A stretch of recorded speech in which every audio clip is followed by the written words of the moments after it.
في الغربة بعيدا عن بلادها، حملت الإعلامية هيفاء الحسيني العاملة في قناة الفيحاء الفضائية حملت العراق في مآقي عينيها من خلال نجاحها في رسالتها الإعلامية ونقل هموم المغتربين في المهجر، والأهم من هذا سعيها الإنساني في مد يد العون للعراقيين الذين يعانون من الأمراض المستعصية. إلى ذلك استضافت مدينة الحلة مدينة بابل التاريخ والحضارة الإعلامية هيفاء الحسيني لتكريمها على جهودها الوطنية ولاختيارها كأفضل إعلامية عراقية لعام 2012. اليوم محافظة بابل أقامت احتفال الزميلة الصحفية هيفاء الحسيني من خلال استبيان أعدته فضائية الفيحاء.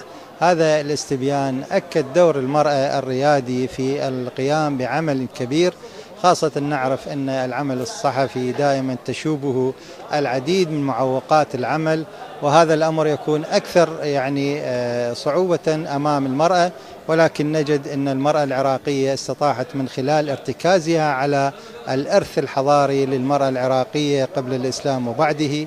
محافظة بابل عندما تحتفي بهذا لتضيف إلى الصحفية هيفاء الحسيني أريج بابل وتاريخها وعظمتها، فقد أضافت هذه الاحتفالية رمزا كبيرا من رموز العطاء البابلي أعطتها إلى هذه الصحفية. الإعلامية هيفاء الحسيني وجدت هذا التكريم مميزا بالنسبة لها، مع أنها قد حصلت على جوائز عديدة من مختلف بلدان العالم. ربما كان سبب هذا التميز أنها قد كرمت في بلدها ووسط أهلها وجماهيرها وكل من أحبها. أكيد سعيدة هذا اليوم أكون في بابل الحضارة، بابل التاريخ. هذا اليوم تجمع كبير هنا لاستقبالي. أكيد كنت سعيدة جدا أنه أكون في استبيان مؤسسة الجواهري أفضل إعلامية لعام 2012.